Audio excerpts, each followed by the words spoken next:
अध्याय 3 सबक 2 पैसे की समझ क्यों सिखाई जानी चाहिए। 1990 में मेरे सबसे अच्छे दोस्त माइक ने अपने डैडी का लंबा चौड़ा कारोबार संभाल लिया है और उसे अपने डैडी से ज्यादा कामयाबी मिल रही है। हम एक दूसरे से साल में 1-2 बार गोल्फ कोर्स पर मिलते हैं। वह और उसकी पत्नी इतने ज्यादा अमीर है कि आप इसकी कल्पना भी नहीं कर सकते। अमीर डैडी का साम्राज्य बहुत सुरक्षित हाथों में है और अब माइक अपने बेटे को उसी तरह सिखा रहा है जिस तरह से उसके डैडी ने हमें सिखाया था। 1994 में मैं 47 साल की उम्र में रिटायर हो गया और मेरी पत्नी किम उस वक्त 37 साल की थी।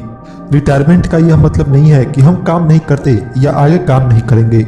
इसका मतलब यह है कि जब तक कोई चमत्कार ही ना हो जाए तब तक हम काम करने या ना करने के लिए आज़ाद हैं। इसका कारण यह है कि हमारी दौलत अपने आप बढ़ती रहती है, मुद्रास्फीति की दर से कहीं ज़्यादा तेज रफ्तार से। मुझे लगता है कि आज़ादी इसी को कहते हैं। हमारी दौलत इतनी ज़्यादा है कि यह अपने आप बढ़ सकती है। यह पेड़ लगाने की तरह है, आप सालों तक इसे पानी देते हैं और एक दिन इसे आपकी ज़रूरत नहीं रह जाती। इसकी जड़ें ज़मीन में काफ़ी गहराई तक पहुंच जाती है। इसके बाद पेड़ आपके सुख के लिए छाया और फल देता है। माइक ने साम्राज्य चलाने का विकल्प चुना और मैंने रिटायर होने का। जब भी मैं लोगों से बातें करता हूं तो वे अक्सर मुझसे सलाह मांगते हैं कि उन्हें क्या करना चाहिए, शुरुआत कहां से और कैसे की जाए, आपकी नज़र में कौन सी अच्छी पुस्तक रहेगी, हम अपने बच्चों को यह सब कैसे सिखाएं, कामयाबी का क्या रहस्य है, मैं किस तरह करोड़ रुपए कमा सकता हूं। ऐसे वक्त मुझे हमेशा एक लेख की याद आती है जो यहाँ दिया जा रहा है। सबसे अमीर बिजनेसमैन। 1923 में हमारे सबसे महान नेता और सबसे अमीर बिजनेसमैन शिकागो में एज वाटर ब्रिज पर इकट्ठा हुए। ये लोग बहुत मशहूर थे। चार्ल्स शवाब सबसे बड़ी स्टील कंपनी के मुखिया थे। सैमुअल इंसूल दुनिया की सबसे बड़ी यूटिलिटी के अध्यक्ष थे। हार्वर्ड हॉब्सन सबसे बड़ी गैस कंपनी के मुखिया थे। आइवर क्रूजर दुनिया की सबसे बड़ी कंपनियों में से एक इंटरनेशनल मैच कंपनी के अध्यक्ष थे। Lian Fraser bank of international settlement के अध्यक्ष थे।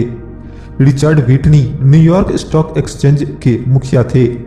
आर्थर कॉटन और जेसी लिवरमोर सबसे बड़े 2 स्टॉक स्पेक्युलेटर्स थे और अल्बर्ट फॉल प्रेसिडेंट हार्डिंग के कैबिनेट मंत्री थे। 25 साल बाद इनमें से 9 लोगों का अंत इस तरह हुआ। शवाब 5 साल तक कर्ज में डूबे रहने के बाद गरीबी में मरे। इंसुल की मौत विदेश में दिवालियापन की हालत में हुई। क्रूजर और कॉटन भी गरीबी में मरे। हॉब्सन पागल हो गए। व्हिटनी और अल्बर्ट फॉल उस समय जेल से रिहा हुए थे। फ्रेजर और लिवरमोर आत्महत्या कर चुके थे। शायद कोई भी ठीक से यह नहीं बता सकता कि इन लोगों के साथ ऐसा क्यों हुआ था। यह 1923 की बात है। हम इतना अंदाजा तो लगा सकते हैं कि यह 1929 के मार्केट क्रैश और बड़ी आर्थिक मंदी के ठीक पहले का समय था। मंदी का इन लोगों पर निश्चित रूप से बहुत ज़्यादा असर हुआ होगा। देखने वाली बात यह है, आज हम इन लोगों से ज़्यादा मुश्किल समय में जी रहे हैं। परिवर्तन ज़्यादा तेजी से हो रहे हैं और पूरी दुनिया में हो रहे हैं। मुझे लगता है कि आने वाले 25 सालों में बहुत से ऐसे उतार चढ़ाव आएंगे जो इन लोगों द्वारा झेले गए उतार चढ़ाव की तरह ही होंगे। मुझे यह चिंता है कि बहुत से लोग सिर्फ पैसे पर अपना ध्यान लगाए बैठे हैं और अपनी सबसे बड़ी दौलत पर ध्यान नहीं दे रहे हैं, जिसका नाम है शिक्षा। अगर लोग लचीले होने, दिमाग खुला रखने और सीखने के लिए तैयार रहें तो इन परिवर्तनों के बावजूद वे बहुत अमीर बन सकते हैं। अगर लोग यह सोचेंगे कि पैसा ही उनकी समस्याओं को सुलझा सकता है तो ऐसे लोगों के लिए आगे आने वाला समय बहुत ही परेशानी भरा होगा। बुद्धि से समस्याएं सुलझती है और पैसा आता है। अगर आपके पास पैसे की समझ नहीं है तो पैसा चाहे आ भी जाए पर ज़्यादा देर तक नहीं टिकता। ज़्यादातर लोग जिंदगी भर यह नहीं समझ पाते कि असल बात यह नहीं है कि आप कितना पैसा कमा पाते हैं, बल्कि यह है कि आप कितना पैसा रख पाते हैं। हमने लॉटरी जीतने वाले उन गरीब लोगों की कहानियां सुनी है जो अचानक अमीर बन जाते हैं पर कुछ समय बाद वे फिर से गरीब हो जाते हैं। ये लोग लाखों करोड़ों जीतते हैं फिर भी वे लौटकर वहीं आ जाते हैं जहां से उन्होंने शुरू किया था। आपने उन व्यावसायिक एथलीट्स की कहानियां भी पढ़ी होंगी जो 24 साल की उम्र में हर साल करोड़ों डॉलर कमाते हैं और 34 साल की उम्र में उन्हें पूल के नीचे सोना पड़ता है। आज ही के अखबार में एक युवा बास्केटबॉल खिलाड़ी की खबर छपी है जो 1 साल पहले करोड़ों का मालिक था। आज वह यह शिकायत करता फिर रहा है कि उसके दोस्तों, वकीलों और अकाउंटेंट्स ने उसके पैसे हड़प लिए और इसी वजह से आज उसे बहुत कम मजदूरी पर कार धोने का काम करना पड़ रहा है। वह सिर्फ 29 साल का है। उसे कार धोने के काम से भी निकाल दिया गया। इसकी वजह यह थी कि उसने कार साफ करते समय अपनी चैंपियनशिप रिंग उतारने से मना कर दिया और इसलिए उसकी खबर अखबार में छप गई। वह अपने निकाले जाने का विरोध कर रहा है और कहता है कि यह भेदभाव है। अंगूठी ही तो उसकी महान जिंदगी की इकलौती निशानी है। उसका कहना है कि अगर आप उसकी अंगूठी उतरवा लेंगे तो उसके पास जिंदा रहने का कोई सहारा नहीं बचेगा और वह मर जाएगा। 1997 में मैं ऐसे बहुत से लोगों को जानता हूं जो नए नए करोड़पति बन रहे हैं। एक बार फिर यह 1990 के उछाल वाले दशक की याद दिला देता है। हालांकि मैं खुश हूं कि इतने ज्यादा लोग अमीर बनते जा रहे हैं, परंतु मैं उन्हें चेतावनी देना चाहता हूं कि लंबे समय में यह महत्वपूर्ण नहीं है कि आपने कितना पैसा कमाया, बल्कि महत्वपूर्ण यह है कि आपने कितना पैसा रखा और आपने कितनी पीढ़ियों तक उसे पैसे को सहेजा। तो जब लोग मुझसे पूछते हैं हम किस तरह शुरू करें या मुझे बताइए कि जल्दी से अमीर कैसे बना जा सकता है, तो वे मेरे जवाब से बहुत निराश होते हैं। मैं उनसे सिर्फ यही कहता हूँ जो मेरे अमीर डैडी ने मुझसे बचपन में कहा था, अगर तुम अमीर बनना चाहते हो तो तुम्हारे पास पैसे की समझ होनी चाहिए। जब भी मैं अमीर डैडी से मिलता था यह विचार मेरे दिमाग में हर बार ठोका जाता था। जैसा मैंने कहा, मेरे पढ़े लिखे डैडी हमेशा किताबें पढ़ने के फायदे बताते रहते थे।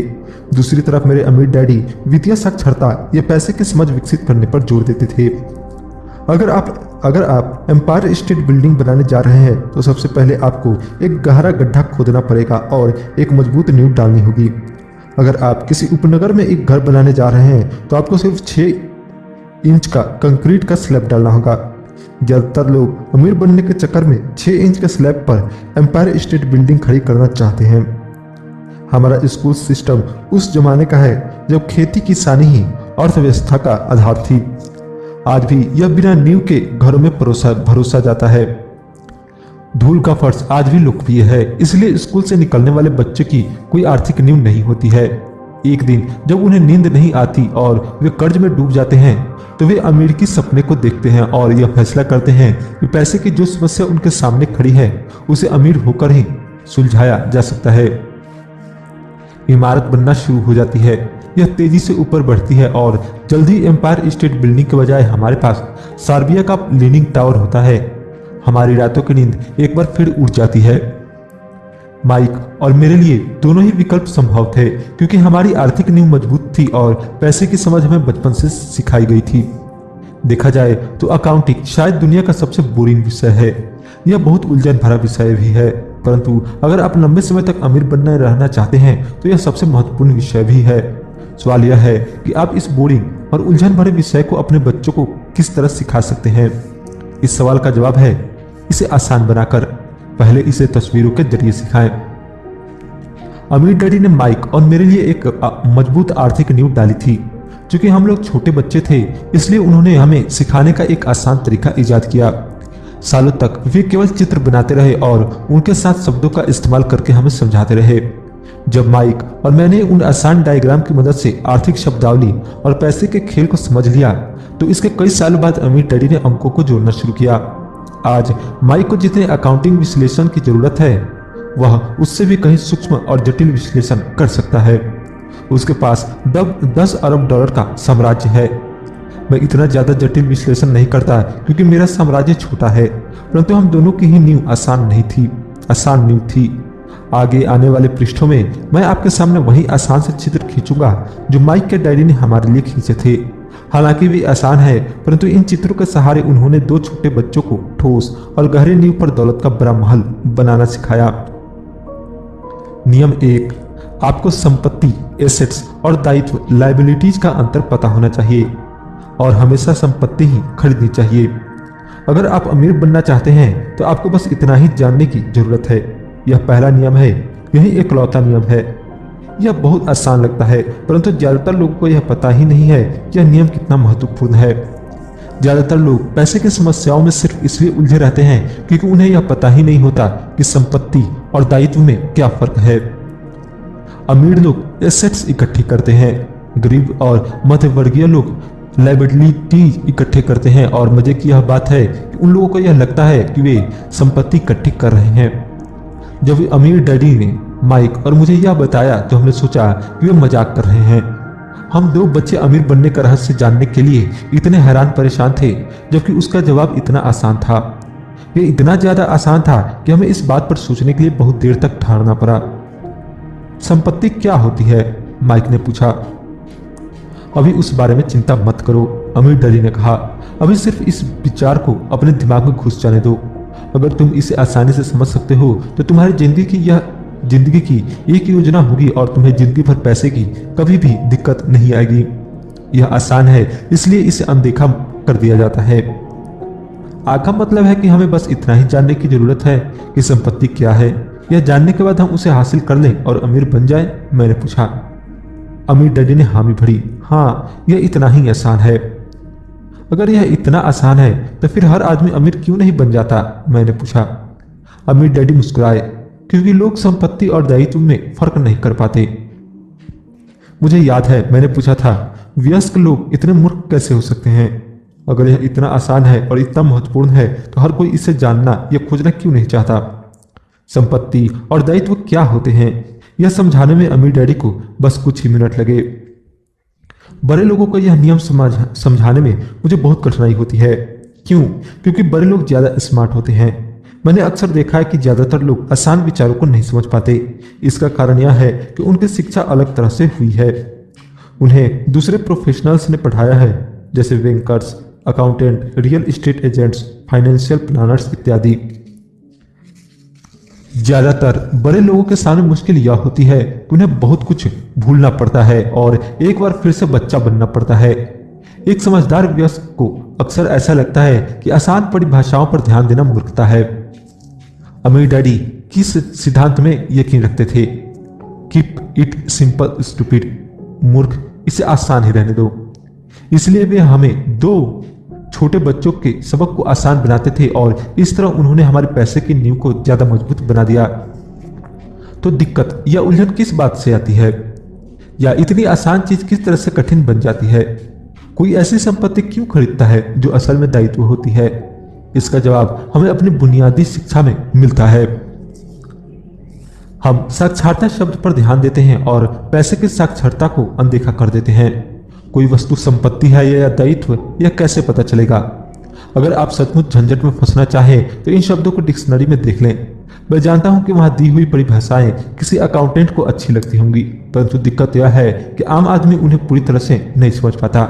फिर भी हम वयस्क लोग यह मानने में अपनी तौहीन समझते हैं कि कोई चीज हमें समझ में नहीं आ रही है।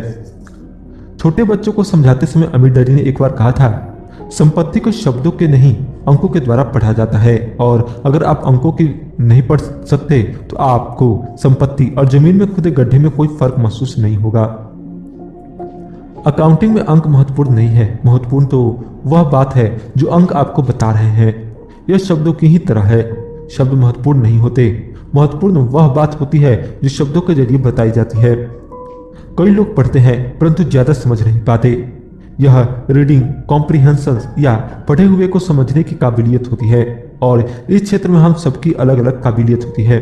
उदाहरण के लिए, मैंने हाल ही में एक नया वीसीआर खरीदा।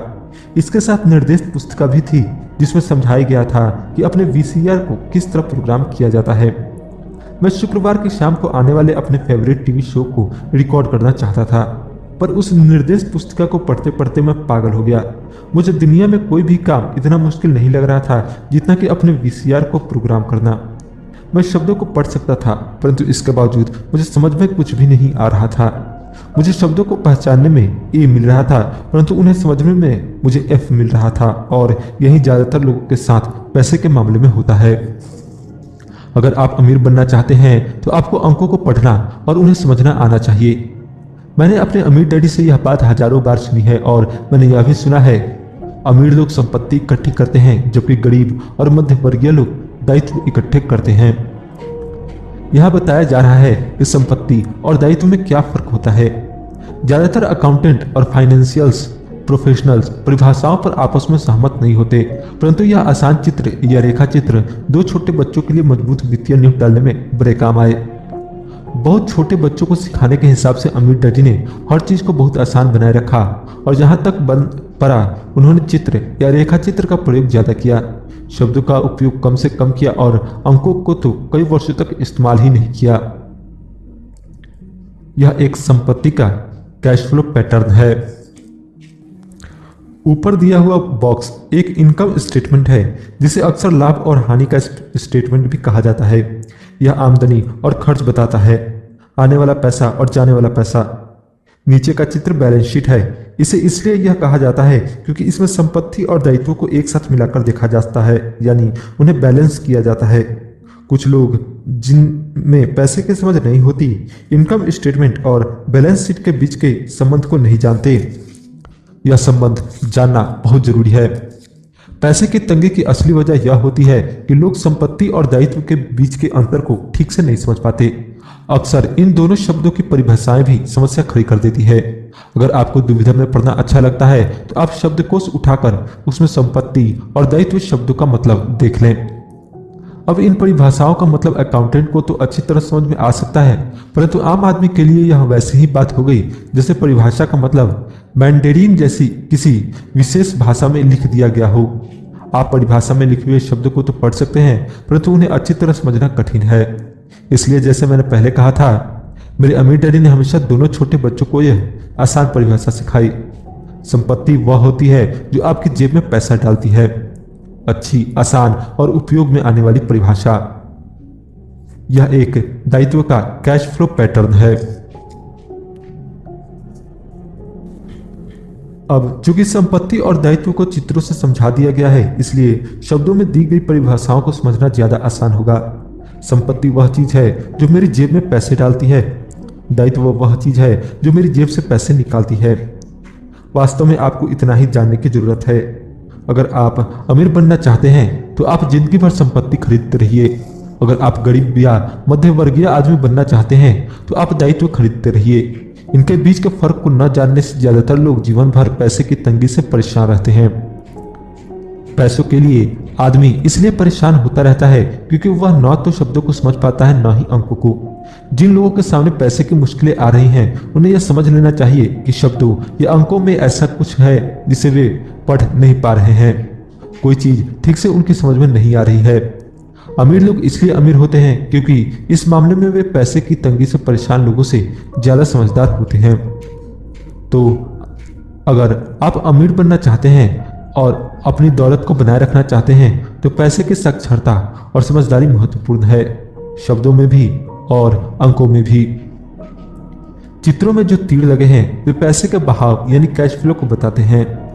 ध्यान रखिए, सिर्फ अंकों से पूरी बात समझ में नहीं आती है और सिर्फ शब्दों से भी पूरी बात समझ में नहीं आती है। महत्वपूर्ण तो पूरी कहानी का होता है। किसी वित्तीय स्मार्ट में अंकों को पढ़ना प्लॉट या कहानी ढूंढने की तरह ही है। पैसा कहाँ जा रहा है, इस बात की कहानी। 80% परिवारों की पैसे की कहानी यह होती है कि वे अमीर बनने के लिए कड़ी मेहनत करते जाते हैं। इसका कारण यह नहीं है कि वे पैसा नहीं कमाते, असली कारण यह है कि वे जिंदगी भर संपत्ति की जगह दायित्व खरीदते रहते हैं। उदाहरण के तौर पर यह एक गरीब आदमी या घर पर रहने वाले नौजवान का कैश फ्लो पैटर्न है। यह मध्य वर्गीय आदमी का कैश फ्लो पैटर्न है। यह एक अमीर आदमी का कैश फ्लो पैटर्न है। जैसा कि आप देख सकते हैं, ये सभी चित्र बहुत ज्यादा सरल बना दिए गए हैं। हम में से हर एक को जिंदा रहने के लिए खर्च करना पड़ता है। हम सभी को रोटी, कपड़े और मकान की जरूरत होती है। चित्र यह बताते हैं कि गरीब, मध्य वर्गीय और अमीर आदमी की जिंदगियों में पैसा किस तरह आता जाता है। कैश फ्लो पूरी कहानी बता देता है। इस कहानी में यह बताया जाता है कि वह आदमी अपने पैसे का किस तरह इस्तेमाल करता है। एक बार पैसा हाथ में आ जाने के बाद वह उस पैसे का क्या करता है। मैंने अपनी कहानी अमेरिका के सबसे अमीर व्यक्तियों से इसलिए शुरू की ताकि मैं यह बता सकूं कि इतने सारे लोगों की सोच में कहां गलती होती है। गलती यह होती है कि वे यह मानते हैं कि पैसे से सारी समस्याएं सुलझ जाती है। इसलिए जब लोग मुझसे फटाफट अमीर बनने के नुस्खे पूछते हैं तो मैं कांप जाता हूं, या यह कि उन्हें कहां से शुरू करना चाहिए। मैं अक्सर सुनता हूं, मैं कर्ज में हूं, इसलिए मुझे और ज्यादा पैसे कमाने चाहिए। परंतु यह देखने में आया है कि ज्यादा पैसे से समस्या नहीं सुलझती। सच कहा जाए तो इससे समस्या और ज्यादा बढ़ सकती है। पैसा हमारी इंसानी कमजोरियों को अक्सर ज्यादा उभार देता है। पैसा अक्सर हमारे ऐसे पहलू पर रोशनी डालता है जिसके बारे में हम अनजान रहते हैं।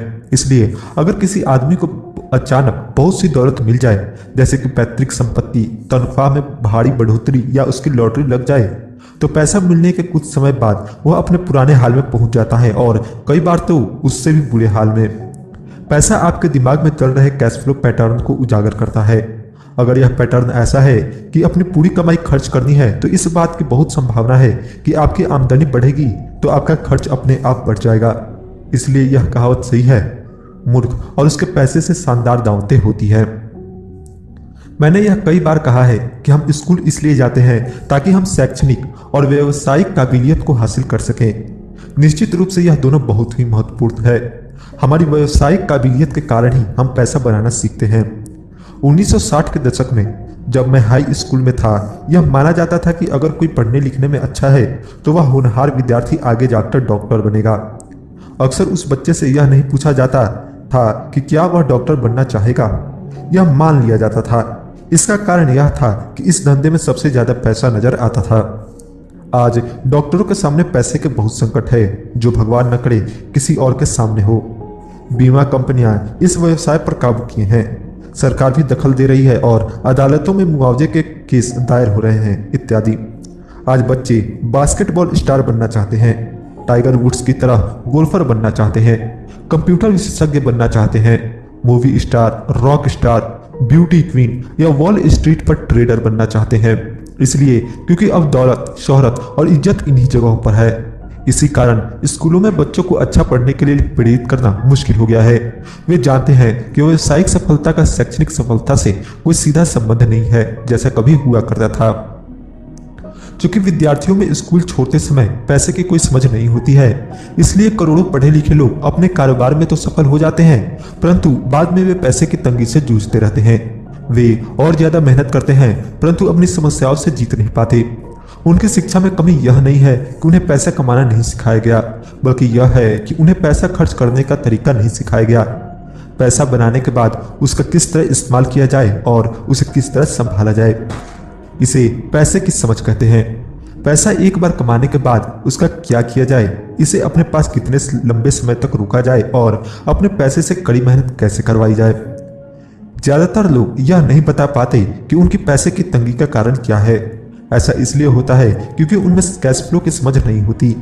कोई आदमी बहुत पढ़ा लिखा हो सकता है, अपने कारोबार में सफल हो सकता है, परंतु हो सकता है कि उसमें पैसे की बिल्कुल भी समझ ना हो।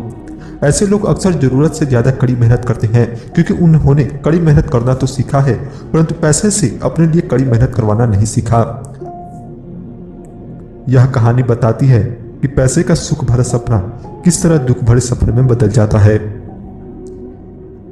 कड़ी मेहनत करने वाले लोगों की फिल्मी कहानी एक घिसे पिटे ढर्रे पर चलती है।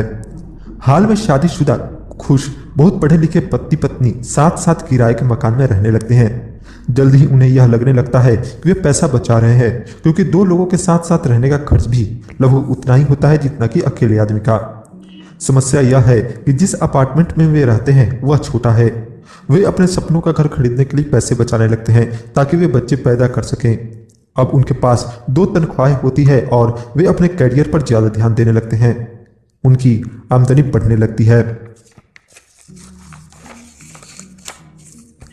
जैसे जैसे उनकी आमदनी बढ़ने लगती है, उनके खर्च भी बढ़ने लगते हैं।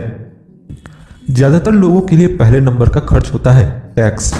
कई लोग सोचते हैं इनकम टैक्स, परंतु ज्यादातर लोगों के लिए सबसे बड़ा टैक्स होता है सोशल सिक्योरिटी टैक्स।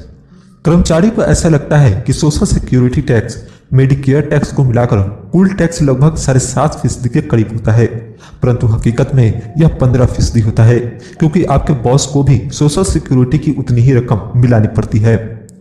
मुद्दे की बात यह है, यह वह पैसा है जो आपका बॉस आपको दे नहीं सकता।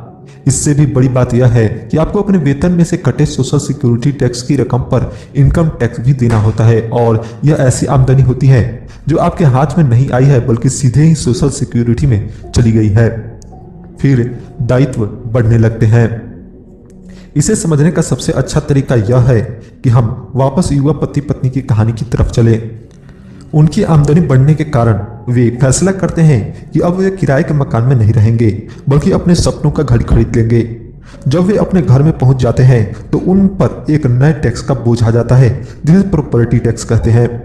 फिर वो लोग एक नई कार खरीदते हैं, नया फर्नीचर और नया सामान खरीदते हैं ताकि उनका घर आलीशान लगे। अचानक वे अपने सपने से जागते हैं और देखते हैं कि उनके दायित्व का कॉलम बढ़ गया है। वे कर्ज में हैं और उन्हें बहुत से मॉर्टगेज ऋण और क्रेडिट कार्ड चुकाने हैं। अब वे चूहा दौर में फंस चुके हैं। एक बच्चा पैदा हो जाता है, वे और कड़ी मेहनत करते हैं। फिर प्रक्रिया दोहराई जाती है। ज्यादा पैसा आता है, उस पर ज्यादा टैक्स लगता है, जिसे ब्रैकेट क्रिप भी कहा जाता है। तभी उनके पास डाक में एक और क्रेडिट कार्ड आ जाता है। वे उसका इस्तेमाल करते हैं, वह खत्म हो जाता है। तभी एक लोन कंपनी का आदमी आकर उन्हें बताता है कि उनकी सबसे बड़ी संपत्ति, उनके घर की कीमत बढ़ गई है। कंपनी उन्हें एक बिल कंसिडरेशन लोन देने का ऑफर करती है क्योंकि उनकी क्रेडिट बहुत अच्छी है। कंपनी उन्हें यह भी बताती है कि समझदारी इसी में होगा कि वे अपने ऊंचे ब्याज दर पर लिए गए कंज्यूमर लोन को उनके क्रेडिट कार्ड से चुका दें, और इसके अलावा उनके घर पर लगने वाले ब्याज से उन्हें टैक्स में छूट भी मिलेगी। वे ऐसा ही करते हैं और ज्यादा ब्याज दर वाले क्रेडिट कार्ड का भुगतान कर देते हैं। इसके बाद वे राहत की सांस लेते हैं। उन्होंने क्रेडिट कार्ड का हिसाब साफ कर दिया है। अब उन्होंने अपने उपभोक्ता ऋण को होम मॉर्टगेज में बदल दिया है। उनका भुगतान भी कम हो जाता है क्योंकि उन्हें अपने कर्ज को 30 साल की किस्तों में चुकाना है। समस्याओं से निपटने का यही स्मार्ट तरीका है। उनके पड़ोसी आते हैं और उन्हें शॉपिंग पर चलने का न्योता देते हैं। मेमोरियल डे की सेल लगी हुई है, यही तो मौका है कुछ पैसे बचाने का। वे अपने आप से कहते हैं, मैं कुछ नहीं खरीदूंगा, मैं तो सिर्फ देखने जा रहा हूं। परंतु अगर कोई चीज जम जाए तो उसे खरीदने की उम्मीद में वे अपने क्रेडिट कार्ड को ले जाना नहीं भूलते। मैं ऐसे युवा दंपति से हर समय टकराता हूँ। उनके नाम बदलते रहते हैं, परंतु उनकी पैसे की तंगी एक सी ही रहती है। वे मेरी चर्चाओं में यह सुनने के लिए आते हैं कि मैं इस बारे में क्या कहता हूँ। वे मुझसे पूछते हैं, क्या आप हमें बता सकते हैं कि और ज्यादा पैसे कैसे कमाया जा सकता है? उनकी खर्चीली आदतें ने उन्हें और ज्यादा कमाने के लिए मजबूर कर दिया है। वे इतना भी नहीं जानते कि दरअसल समस्या पैसे कमाने की नहीं है, पैसा सही तरह से खर्च करने की है, और यही पैसे की तंगी का कारण है। यही समस्या इसलिए पैदा होती है क्योंकि उनमें पैसे की समझ नहीं होती। यह समस्या इसलिए और भी भयानक हो जाती है क्योंकि वे संपत्ति और दायित्व के फर्क को नहीं समझ पाते। मेरा मानना है कि ज्यादा पैसे से शायद ही कभी किसी की पैसे की समस्याएं सुलझती हैं। समस्याएं समझदारी से सुलझती है। मेरा एक दोस्त बार बार कर्ज में फंसे लोगों को यही सलाह देता है, अगर आपको लगता है कि आपने अपने आपको किसी गड्ढे में फंसा लिया है तो गड्ढा खोदना बंद कर दो। मेरे डैडी बचपन में हमें बताया करते थे कि जापानी 3 ताकतों को मानते थे, तलवार की ताकत, रत्नों की ताकत और दर्पण की ताकत। तलवार हथियारों की ताकत का प्रतीक थी। अमेरिका ने हथियारों पर खरबों डॉलर खर्च कर दिए हैं और इसी कारण वह आज विश्व में सबसे ताकतवर देश है। रत्न पैसे की ताकत का प्रतीक है। इस कहावत में कुछ तो सच्चाई है। यह स्वर्णिम नियम याद रखो लो, जिसके पास स्वर्ण है वही नियम बनाता है। दर्पण आत्मज्ञान का प्रतीक है। जापानी दंत कथा के अनुसार यह आत्मज्ञान इन तीनों में सबसे कीमती वस्तु थी। गरीब और मध्य वर्गीय लोग अक्सर धन की ताकत से नियंत्रित होते हैं। वे सुबह सुबह उठकर कड़ी मेहनत करने यानी नौकरी करने चले जाते हैं और खुद से यह तक नहीं पूछते कि क्या ऐसा करना समझदारी है। पैसे की समझ ना होने के कारण ज्यादातर लोग पैसे की डरावनी ताकत को यह इजाजत दे देते हैं कि वह उन्हें काबू में कर लें। पैसे की ताकत उनके विरोध में इस्तेमाल होती है। अगर वे दर्पण की ताकत का इस्तेमाल करते तो वे खुद को यह सवाल पूछते, क्या इसमें समझदारी है? बहुत बार अपनी अंदरूनी समझदारी पर भरोसा करने के बजाय लोग भीड़ के साथ साथ चलने लगते हैं। वे कोई काम इसलिए करते हैं क्योंकि सभी लोग ऐसा करते हैं। वे सवाल पूछने के बजाय नकल करने लगते हैं। अक्सर वे नासमझी के कारण वही दोहराते हैं जो उन्हें सिखाया गया है। इस तरह के विचार की आपका घर आपकी सबसे बड़ी पूंजी है। आपका घर आपका सबसे बड़ा निवेश है। अगर आप ज्यादा कर्ज लेते हैं तो आपको टैक्स में ज्यादा छूट मिलेगी। सुरक्षित नौकरी खोजो, गलतियां मत करो, खतरे मत उठाओ। ऐसा कहा जाता है कि ज्यादातर लोगों के लिए मौत से भी डरावनी चीज होती है भीड़ के सामने बोलने का डर। मनोवैज्ञानिक कहते हैं कि ज्यादातर लोग सार्वजनिक मंच पर बोलने से इसलिए डरते हैं क्योंकि उन्हें यह डर होता है कि उनकी बुराई होगी, लोग बाग उनकी हंसी उड़ाएंगे, वे अकेले रह जाएंगे, सबसे कट जाएंगे और बिरादरी से अलग थलग कर दिए जाएंगे। सबसे अलग होने का डर या अकेले रह जाने का डर ही वह सबसे बड़ा कारण है जिस वजह से ज्यादातर लोग अपनी समस्या हल करने के लिए नए तरीके नहीं ढूंढते। इसलिए मेरे पढ़े लिखे डैडी कहा करते थे कि जापानी लोग दर्पण की ताकत को सबसे ज्यादा महत्व देते थे, क्योंकि जब इंसान दर्पण में खुद को देखता है तभी उसे सच्चाई का पता चलता है। और ज्यादातर लोग खतरे मत उठाओ इसलिए कहते हैं क्योंकि वे खुद डरे हुए होते हैं। यह किसी भी चीज के बारे में कहा जा सकता है, जैसे खेलों में, संबंधों में, करियर में, धन में। इसी समाज से कट जाने के डर के कारण लोग लीक पर चलते हैं और समाज की स्वीकृत मान्यताओं या लोकप्रिय प्रवृत्तियों के खिलाफ नहीं जाते। आपका घर एक संपत्ति है, बिल कंसिडरेशन लोन लो और कर्ज से बाहर निकलो, कड़ी मेहनत करो, प्रमोशन का सवाल है, एक दिन मैं वाइस प्रेसिडेंट बन जाऊंगा, पैसे बचाओ, जब मेरी तनख्वाह बढ़ेगी तो मैं एक बड़ा घर खरीद लूंगा, म्यूचुअल फंड सुरक्षित है, टिकल मी एल्मो डॉल्स अभी स्टॉक में नहीं है परंतु मेरे पास एक डॉल रखी हुई है जो दूसरा ग्राहक अब तक लेने नहीं आया है। भीड़ के साथ चलने और पड़ोसियों के ऐशो आराम की नकल के कारण पैसे की बहुत सी समस्याएं पैदा होती है। कई बार हम सभी को दर्पण में देखने की जरूरत होती है और हमें अपने डर के बजाय अपनी अंदरूनी समझदारी से सोचना चाहिए। जब माइक और मैं 16 वर्ष के हुए तो हमें स्कूल में समस्याएं आने लगी थी। हम बूढ़े बच्चे नहीं थे, हम केवल अपने आप को भीड़ से अलग कर रहे थे। स्कूल के बाद और शनिवार रविवार को हम माइक के डैडी के लिए काम करते थे। माइक और मैं अक्सर घंटों तक उसके डैडी के साथ बैठे रहते थे जब वे अपने बैंकर्स, वकीलों, अकाउंटेंट, ब्रोकर, निवेशकों, मैनेजर्स और कर्मचारियों के साथ चर्चा करते थे। माइक के डैडी ने 13 साल की उम्र में स्कूल छोड़ दिया था और अब वे पढ़े लिखे लोगों को रास्ता दिखा रहे थे, उन्हें आदेश और निर्देश दे रहे थे, उनसे सवाल पूछ रहे थे।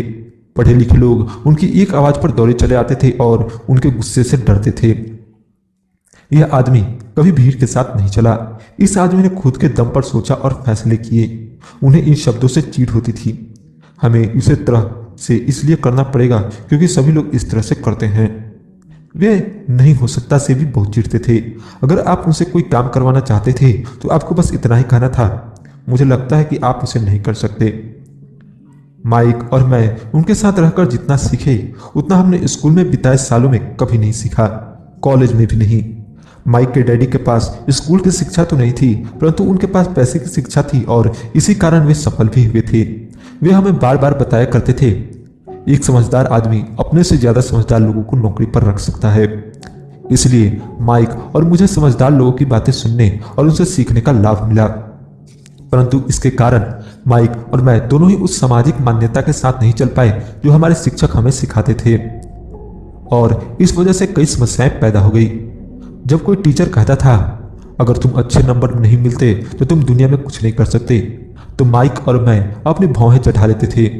जब हमें घिसे पीटे ढर्रे पर चलने को कहा जाता था तो नियमों का अक्षरशः पालन करना सिखाया जाता था तो हमें यह लगता था कि स्कूली शिक्षा दरअसल रचनात्मकता का गला घोंट देती है। हम अमीर डैडी की यह बात समझने लगे थे कि स्कूलों को इसलिए बनाया गया है ताकि वहां अच्छे कर्मचारी तैयार हो सके, न कि अच्छे मालिक। कभी कभार माइक या मैं टीचर से पूछते थे कि हम जो पढ़ रहे हैं उसकी असली जिंदगी में क्या उपयोगिता है या यह कि हमें पैसे के बारे में क्यों नहीं पढ़ाया जाता। दूसरे सवाल का अक्सर हमें यह जवाब मिलता था कि पैसा महत्वपूर्ण नहीं है और अगर हम अच्छी पढ़ाई करेंगे तो पैसा अपने आप मिलने लगेगा। हम पैसे की ताकत के बारे में जितना ज्यादा जानते थे अपने शिक्षकों और सहपाठियों से उतना ही दूर हो जाते थे। मेरे पढ़े लिखे डैडी ने कभी मुझ पर अच्छे नंबरों के लिए दबाव नहीं डाला। मुझे इस बात पर हैरत होती है कि उन्होंने ऐसा क्यों नहीं किया, परंतु हम लोगों में पैसे को लेकर अक्सर वाद विवाद होने लगे थे। जब मैं 16 साल का हुआ तो मेरी पैसे की बुनियादी मेरे मम्मी डैडी से अच्छी हो चुकी थी। मैं हिसाब किताब रख सकता था।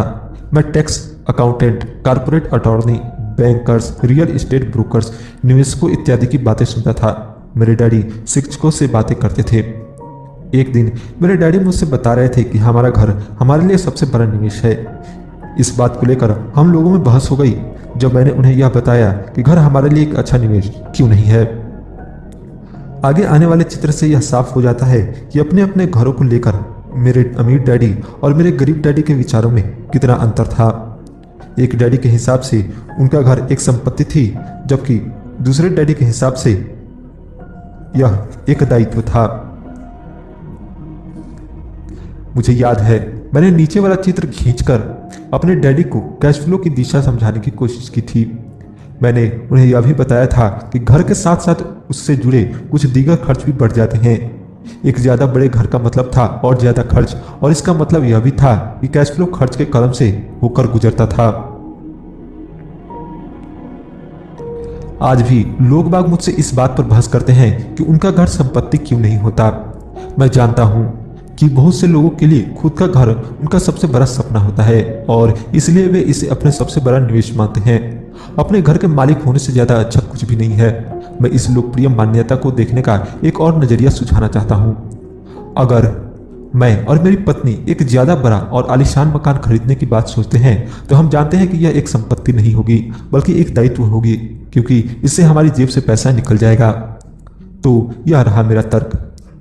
हालांकि ज्यादातर लोग मुझसे सहमत नहीं होंगे, क्योंकि घर एक भावनात्मक चीज होती है और जब पैसे का सवाल आता है तो भावनाएं पैसे की समझ को हरा देती है।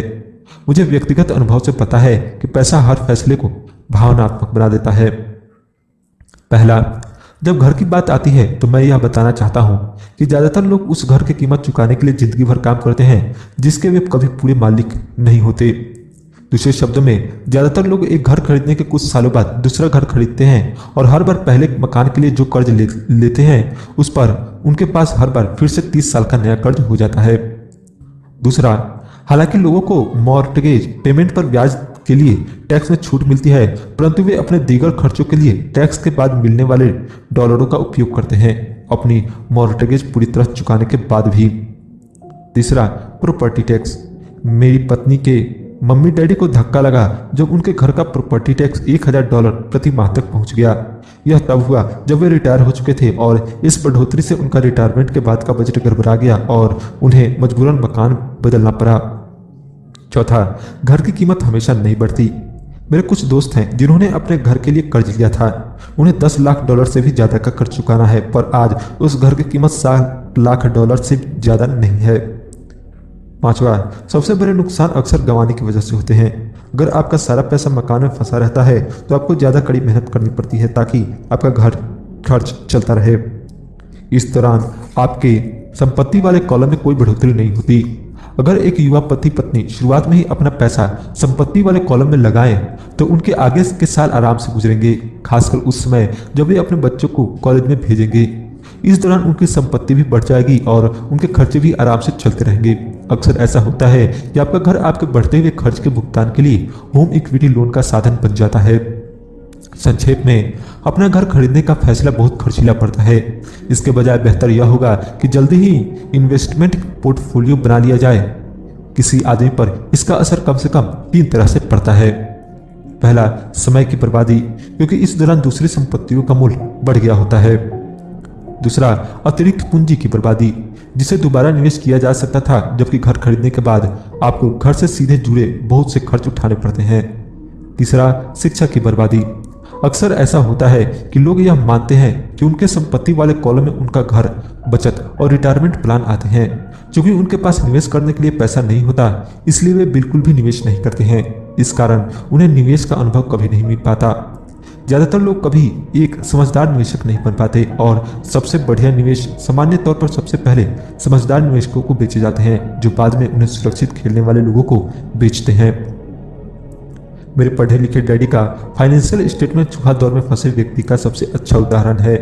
उनके खर्च हमेशा उनकी आमदनी से ज्यादा होते थे, इसलिए उन्हें संपत्ति में निवेश करने का मौका ही नहीं मिलता था। इसका नतीजा यह होता था कि उनके दायित्व जैसे मॉर्टगेज और क्रेडिट कार्ड के कर्ज उनकी संपत्ति से कहीं ज्यादा होते थे।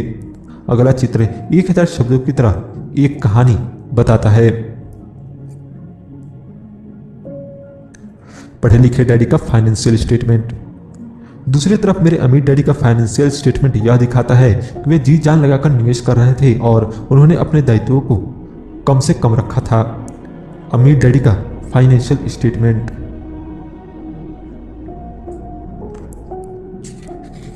मेरे अमीर डैडी के फाइनेंशियल स्टेटमेंट से यह भी पता चलता है कि अमीर लोग और ज़्यादा अमीर क्यों बनते हैं। संपत्ति वाले कॉलम से इतनी ज़्यादा आमदनी होती है कि खर्च आराम से चल जाता है और कुछ पैसा बच भी जाता है। इस बचे हुए पैसे को एक बार फिर से संपत्ति वाले कॉलम में दोबारा निवेश कर दिया जाता है। संपत्ति वाला कॉलम बढ़ता रहता है और इससे होने वाली आमदनी भी बढ़ती जाती है। नतीजा यह होता है, अमीर लोग और ज़्यादा अमीर होते जाते हैं। अमीर लोग और ज़्यादा अमीर क्यों होते जाते हैं? मध्य वर्ग के लोग हमेशा पैसे की तंगी से जूझते रहते हैं। उनकी मूल आमदनी तनख्वाह से होती है और जैसे जैसे उनकी तनख्वाह बढ़ती है उनके टैक्स भी बढ़ते जाते हैं। इसके साथ ही आमदनी पर बढ़ने पर उनके खर्च भी बढ़ जाते हैं, इसलिए इसे चूहा दौर कहा गया है। यह लोग मानते हैं कि उनका घर उनकी मूल संपत्ति है और इसलिए वे आमदनी दिलाने वाली संपत्ति में निवेश नहीं करते। मध्य वर्ग को पैसे की तंगी क्यों होती है? आज की कर्जदार सोसाइटी दो बातें मानती है। पहली यह कि खुद का घर एक निवेश होता है और दूसरी यह कि तनख्वाह बढ़ने पर खर्च भी बढ़ना चाहिए या एक ज़्यादा बड़ा घर खरीद लेना चाहिए। बढ़ते हुए खर्च के कारण परिवार ज़्यादा कर्ज में फंस जाते हैं और उन्हें पैसे की और ज़्यादा तंगी का सामना करना पड़ता है। हालांकि वे अपनी नौकरियों में लगातार तरक्की कर रहे हैं और उनकी तनख्वाह लगातार बढ़ती जा रही है। इसे हाई रिस्क लिविंग या बहुत जोखिम भरी जीवनशैली कहा जाता है और इसका कारण यह है कि ऐसे लोगों में पैसे की समझ नहीं होती। 1990 के दशक में नौकरियों में भारी कटौती से यह बात पता चली कि मध्य वर्ग पैसे के मामले में कितना असुरक्षित है। अचानक कंपनी पेंशन प्लान की जगह पर 401 की प्लान आ गए हैं। सोशल सिक्योरिटी निश्चित रूप से संकट में है और इसे रिटायरमेंट का सहारा नहीं बनाया जा सकता। मध्य वर्ग में घबराहट का माहौल पैदा हो गया है। आज एक अच्छी बात यह है कि ज़्यादातर लोग यह बातें समझते हैं और इसलिए उन्होंने म्यूचुअल फंड खरीदना शुरू कर दिया है। निवेश में हुई बढ़ोतरी के कारण ही हमने स्टॉक मार्केट में इतनी तेजी देखी है। आज मध्य वर्ग की बढ़ती मांग को पूरा करने के लिए नए नए म्यूचुअल फंड बढ़ते जा रहे हैं। म्यूचुअल फंड इसलिए लोकप्रिय है क्योंकि वे सुरक्षा के प्रतीक है। औसत म्यूचुअल फंड खरीदने वाले आदमी नौकरी में टैक्स और मॉर्गेज चुकाने में, अपने बच्चों के कॉलेज की फीस के लिए पैसे बचाने में और अपने क्रेडिट कार्ड का हिसाब साफ करने में बहुत ज़्यादा व्यस्त हैं। उनके पास इतना समय नहीं है कि वे निवेश करने की कला सीख सके, इसलिए वे म्यूचुअल फंड के मैनेजर की काबिलियत पर भरोसा करते हैं। साथ ही चूंकि म्यूचुअल फंड कई तरह के निवेश करता है, इसलिए उन्हें ऐसा लगता है कि उनका पैसा ज़्यादा सुरक्षित है क्योंकि यह कई टुकड़ों में बट गया है या डाइवर्सिफाइड हो गया है। पढ़े लिखे मध्य वर्ग का यह समूह म्यूचुअल फंड ब्रोकर्स और फाइनेंशियल प्लानर्स के डाइवर्सिफाइड सिद्धांत को सही मानता है। सुरक्षित रहो, जोखिम से बचो। असली त्रासदी यह है कि पैसे की समझ न होने के कारण औसत मध्य वर्गीय लोग खतरों का सामना करते हैं। उनके सुरक्षित खेलने का असल कारण यह होता है कि उनके पास पैसे की तंगी होती है। उनकी बैलेंस शीट में बैलेंस नहीं होता। उनका संपत्ति वाला कॉलम तो खाली रहता है जहां से आमदनी आती है, जबकि उनके दायित्वों वाला कॉलम पूरा भरा रहता है। सामान्य तौर पर उनकी आमदनी का इकलौता साधन उनका वेतन होता है। उनका जीवन यापन पूरी तरह से उनके बॉस पर निर्भर रहता है और जब सचमुच जिंदगी में एक बार आने वाला मौका आता है तो ये लोग उस मौके का फायदा नहीं उठा पाते। क्योंकि वे इतनी कड़ी मेहनत कर रहे हैं, इसलिए वे सुरक्षित खेल खेलते हैं, सबसे ज्यादा टैक्स चुकाते हैं और कर्ज के बोझ से दबे रहते हैं। जैसा मैंने इस खंड के शुरू में कहा था, सबसे महत्वपूर्ण नियम यह है कि संपत्ति और दायित्व के बीच के अंतर को पहचाना जाए। एक बार आप इनमें फर्क समझ लें, इसके बाद आप आमदनी देने वाली संपत्ति खरीदने की लगातार कोशिश करते रहें। यह अमीर बनने की राह पर चलने का सबसे बढ़िया तरीका है। इसे करते रहें और आपका संपत्ति वाला कॉलम बढ़ता रहेगा। अपने दायित्व और खर्च को कम करने की कोशिश भी करते रहें। इससे पैसा आपके संपत्ति वाले कॉलम में आता रहेगा। जल्द ही आपका संपत्ति वाला कॉलम इतना ज़्यादा मजबूत हो जाएगा कि आप और ज़्यादा जोखिम वाले निवेश कर सकेंगे। ऐसे निवेश जिनमें 100% से अनंत तक फायदा हो सकता है। ऐसे निवेश जिनमें $5,000 की रकम जल्दी ही $10 लाख या इससे ज़्यादा हो जाती है। ऐसे निवेश जिन्हें मध्य वर्ग बहुत जोखिम भरा मानता है। निवेश जोखिम भरा नहीं है, यह उस व्यक्ति के पैसे की नासमझी है, वित्तीय निरक्षरता है जो उसे बहुत जोखिम भरा बना देती है। अगर आप वही करते हैं जो सभी लोग करते हैं तो आपको यह चित्र मिलेगा।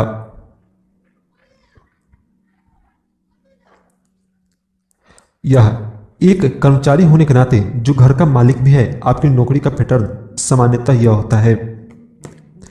आप किसी के लिए काम करते हैं।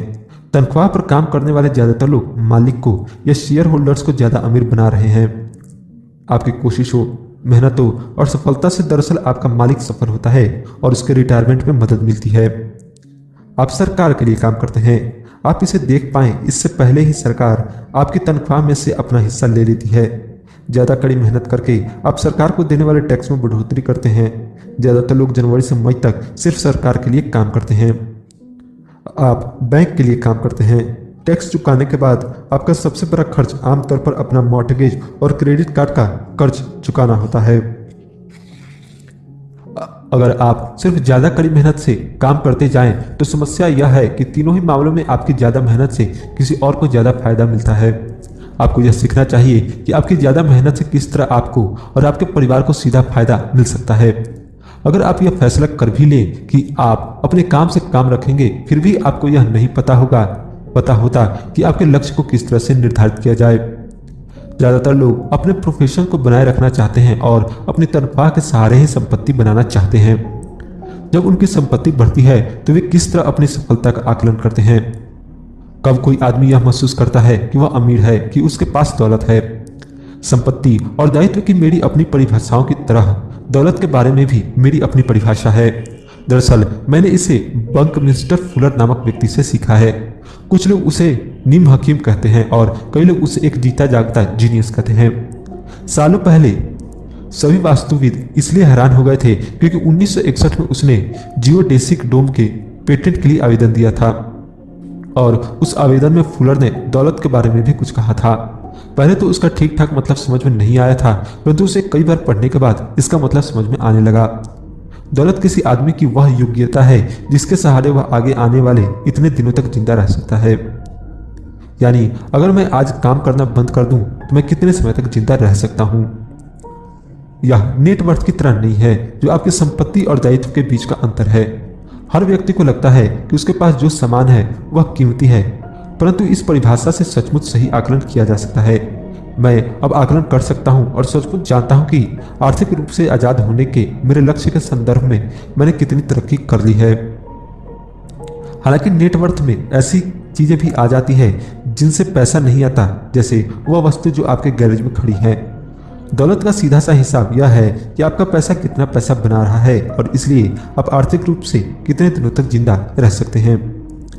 दौलत दरअसल संपत्ति के कॉलम की कैश फ्लो के दायित्व वाले कॉलम के साथ तुलना है। एक उदाहरण ले, यह कहें कि मेरे पास हर महीने में संपत्ति वाले कॉलम में $1000 का कैश फ्लो है और मेरा खर्च हर महीने $2000 है। मेरे पास कितनी संपत्ति है? अब हम बंकमिस्टर फुलर की परिभाषा की तरफ चलें। उनकी परिभाषा के हिसाब से मैं कितने दिनों तक जिंदा रह सकता हूँ। अगर हम एक महीने में 30 दिन मान लें तो इस परिभाषा के हिसाब से मैं 15 दिन तक जिंदा रह सकता हूँ। जब मैं अपनी संपत्ति से हर महीने $2000 का कैश फ्लो हासिल करने लग जाऊंगा तो मैं दौलतमंद हो जाऊंगा। हालांकि मैं अमीर नहीं हूं, परंतु मैं दौलतमंद जरूर हूं। हर महीने मेरी संपत्ति से मुझे जो आमदनी मिलती है वह मेरे हर महीने भर के खर्च के लिए काफी होती है। अगर मैं अपने खर्च को बढ़ाना चाहता हूं तो मुझे इसके पहले अपनी संपत्ति से आने वाले कैश फ्लो को बढ़ाना होगा। यह ध्यान रखें कि इस बिंदु पर मैं अपनी तनख्वाह पर बिल्कुल भी निर्भर नहीं हूं। मैंने संपत्ति वाले कॉलम को भरने में जी तोड़ कोशिश की थी और मैं इसमें सफल भी हुआ था, जिसके कारण आज मैं आर्थिक रूप से आजाद हो गया हूं। अगर मैं आज अपनी नौकरी छोड़ भी दूं तो भी मेरी संपत्तियों से इतना कैश फ्लो आता रहेगा कि मेरा खर्च आसानी से चलता रहेगा। मेरा अगला लक्ष्य यह होगा कि मेरी संपत्तियों से आने वाले अतिरिक्त कैश फ्लो को फिर से संपत्ति वाले कॉलम में निवेश कर दिया जाए। मेरे संपत्ति वाले कॉलम में जितना ज्यादा पैसा जाता है, मेरा संपत्ति वाला कॉलम उतना ही बढ़ता रहता है। मेरा संपत्ति वाला कॉलम जितना ज्यादा बढ़ता है वहां से उतना ही ज्यादा कैश फ्लो आता है और जब तक मैं अपने खर्च को आने वाले कैश फ्लो से कम रखता हूं तब तक मैं ज्यादा अमीर बनता रहता हूं। और ध्यान देने वाली बात यह है कि मेरी आमदनी शारीरिक मेहनत से नहीं बल्कि दूसरे जरिए से हो रही है। जब तक पुनर्निवेश की यह प्रक्रिया चलती रहती है मैं अमीर बनने की राह पर तेजी से चलता रहूंगा। अमीरी की असली परिभाषा देखने वालों की निगाह में होती है। आप कभी अत्यधिक अमीर नहीं हो सकते। इस आसान सबक को याद रखें। अमीर संपत्ति खरीदते हैं, गरीब केवल खर्च करते हैं। मध्यवर्गीय दायित्व खरीदता है, परंतु यह सोचता है कि वह संपत्ति खरीद रहा है। तो किस तरह मैंने अपने काम से काम रखा है, इस सवाल का जवाब क्या है? मैकडोनाल्ड के मालिक की बात सुनिए।